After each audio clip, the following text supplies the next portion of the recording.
প্রতিদিন করার মতো কিছু ছোট ছোট আমলে সালে শিখিয়ে দিবেন। প্রতিদিন করার মতো প্রথম আমলে সালে হলো 5 ওয়াক্ত নামাজ সময় মতো ধীরে ধীরে আদায় করবেন। এর চাইতে বড় কোনো আমলে চলে না। এই একটা যদি করেন আর ছোটখাটো কোনো আমল নাও করতে পারেন, বড় গুনাহ থেকে বেঁচে থাকেন, ইনশাআল্লাহ নাজাতের পথ অর্ধেক সুগম হয়ে যাবে। 5 ওয়াক্ত নামাজ, এইটার কোনো বিকল্প ইসলামে আর কিছু নাই। এটা ঠিক রাখতেই হবে, এই ক্ষেত্রে কোনো ছাড় নাই।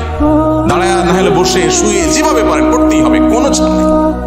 অতএব 1 নম্বর আমল হলো 5 ওয়াক্ত নামাজ পড়বেন। 2 নম্বর হলো সকল বড় বড় মোটা মোটা গুনাহগুলা থেকে বেঁচে থাকবেন। চোখের গুনাহ, হারাম জিনিস দেখা, হারাম জিনিস শোনা, গালমন্দ করা, মানুষের হক মারা, হারাম খাওয়া, এই বড় বড় গুনাহগুলো থেকে বেঁচে থাকবেন। নাম্বার 3, নবী করিম সাল্লাল্লাহু আলাইহি ওয়াসাল্লামের প্রতি বেশি বেশি দুরূদ পাঠ করবেন। আল্লাহুম্মা সাল্লি আলা মুহাম্মাদ ওয়া আলা আলি মুহাম্মাদ, শুধু সাল্লাল্লাহু আলাইহি ওয়াসাল্লাম, দুরূদ ইব্রাহিম যত বেশি পারেন তিনি 10 বার 20 বার পাঠ করবেন। নাম্বার 4, ইস্তিগফার বেশি বেশি করবেন। আস্তাগফিরুল্লাহ ওয়া আতুবু ইলাইহি, আস্তাগফিরুল্লাহ ওয়া আতুবু ইলাইহি, আস্তাগফিরুল্লাহ আল্লাযী লা ইলাহা ইল্লা হুয়াল হাইয়ুল কাইয়্যুম, এরকম ইস্তিগফার করবেন। নাম্বার 5, যেই কোনো কাজ করবেন, এই কাজগুলোর পাশাপাশি কোরআনে কারীমের তেলাওয়াত প্রতিদিন একটু একটু করে করবেন। বিশেষ করে সূরা ইখলাস, কুল হুয়াল্লাহ সূরা একবার পড়লে 3 ভাগের কোরআন 3 ভাগের 1 ভাগ পড়ার সমান সওয়াব হয়। অতএব আপনি চাইলে কয়েক মিনিটের ভিতরে পুরো 1 খতম কোরআনের সওয়াব পেতে পারেন। বিশেষ সূরা ইখলাস পাঠ করবেন। 6 নম্বর হলো যত জিকির আছে কোরআন হাদিসে বর্ণিত, এই জিকিরগুলো বেশি বেশি করে পাঠ করবেন। যেমন সুবহানাল্লাহ ওয়া বিহামদিহি সুবহানাল্লাহিল আযীম, তারপর লা হাওলা ওয়ালা কুওয়াতা ইল্লা বিল্লাহ, এটাকে জান্নাতের ভান্ডার বলা হয়েছে।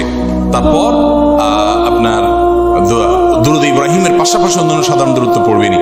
যত জিকির আছে এর মধ্যে একটা জিকির আছে ইয়া জাল জালালি ওয়াল ইকরাম, বেশি বেশি করে। তাহলে ইয়া জাল জালালি ওয়াল ইকরাম, সুবহানাল্লাহ ওয়া বিহামদিহি সুবহানাল্লাহিল আযীম এবং লা হাওলা ওয়ালা কুওয়াতা ইল্লা বিল্লাহ, স্পেশালি এই 3টা বেশি বেশি জিকির পাঠ করবেন।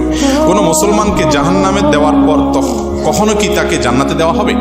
খুব গুরুত্বপূর্ণ একটা প্রশ্ন। একটু আগে যে গোষ্ঠীর কথা বলছিলাম, যারা আমাদের নবীজির হাদিসকে অস্বীকার করে, তারা শুধু কোরআন দিয়ে চলতে চায়। শুধু কোরআনে এতই নিষেধ দেওয়া আছে যে এটা দিয়ে সে চলতে পারবে না। শুধু কোরআন যদি দিয়ে চলতে চায়, কোরআন তারা আমাদের নবী থেকেই পাইছে, এখন নবীর কোরআনটা মানবে, হাদিসটা মানবে না। এটা হলো একরকম মামুর বাইরে আবতারের মতো। তো এই লোকগুলা বলে যে যারা জাহান্নামে যাবে তারা চিরকাল জাহান্নামে যাবে, আর কোনোদিন জান্নাতে যাবে না। এটা ভুল কথা। কোরআনে কারিমে আল্লাহ রাব্বুল আলামিন জাহান্নামীদের বিভিন্ন বিবরণ উল্লেখ করেছেন। অনেক পাপের কারণে জাহান্নামে স্থায়ী থাকার কথা বলেছেন, কিন্তু এগুলোর সম্পর্কে নবী করিম সাল্লাল্লাহু আলাইহি ওয়াসাল্লাম কি ব্যাখ্যা দিয়েছেন, যার পরে কোরআন নাজিল হয়েছে, যাকে আল্লাহ পাঠিয়েছেন আমাদের কাছে, সেটা তারা জানার চেষ্টা করে না। বুখারী সহ বিভিন্ন হাদিসের কিতাবে বর্ণিত হয়েছে সন্দেহাতীতভাবে যে নবী করিম সাল্লাল্লাহু আলাইহি ওয়াসাল্লাম জাহান্নাম থেকে সর্বশেষ উদ্ধার হওয়া ব্যক্তি কিভাবে উদ্ধার করা হবে সে বিবরণ দিয়েছেন। যে তাকে জাহান্নাম থেকে উঠানো হবে, জান্নাতের কাছে আনা হবে, সে চাইবে আমাকে কাছে নিলেই হবে, ভিতরে নেওয়া লাগবে না, এবারে সে ভিতরে যেতে চায়, বিস্তারিত বিবরণ আছে। এখান থেকে বোঝা যায় যার অন্তরে ঈমান আছে সে যত অপরাধী করুক শাস্তি হবে হয়তোবা, কিন্তু একটা সময় তার অপরাধের শাস্তি মেয়াদ শেষ হলে আল্লাহ তাআলা তাকে জান্নাতে আনবেন ইনশাআল্লাহ। এই চিন্তা করে এবার তাহলে নিশ্চিন্তে পাপ করতে পারেন, যেহেতু জান্নাতে আসবেনই একবার, আর টেনশন কি। কিন্তু জাহান্নামে পড়ার পরে আল্লাহ তাআলা আমাদেরকে হেফাজত রাখুন।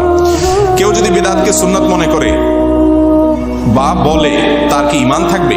বেদাতকে সুন্নাত বললেই বেঈমান হয়ে যাবে না। এত সহজ ক্যালকুলেশন করা যাবে না। একটা আমলকে একজন বেদাত বলছে, আরেকজন বলছে না এটা, আপনি বলছেন বেদাত, আমি বলছি না বা দাঁত, এটা দাঁত আছে। কেউ দাঁত পাইছে, কেউ দাঁত পায় নাই, অর্থাৎ কেউ সুন্নাত মনে করতেছে, কেউ বেদাত পাইছে। এটা নিয়ে ইজতিহাদ বা বুঝের পার্থক্য হতে পারে। এর কারণে কেউ কাফের বা মুসলমান হবে না। বেদাত জঘন্য খারাপ জিনিস, কিন্তু এই খারাপ জিনিস কোনটা, এটা বেদাত কিনা আদৌ, এটা নিয়ে সংজ্ঞা নিয়ে ওলামাদের মধ্যে মত পার্থক্য থাকতে পারে। অনেক বড় বড় ইমামদের মধ্যে মত পার্থক্য আছে। একই কথাকে একজন ইমাম বলছেন বেদাত, আরেকজন বলছেন এটা বেদাত না। অতএব এটা নিয়ে মারামারি করবেন না।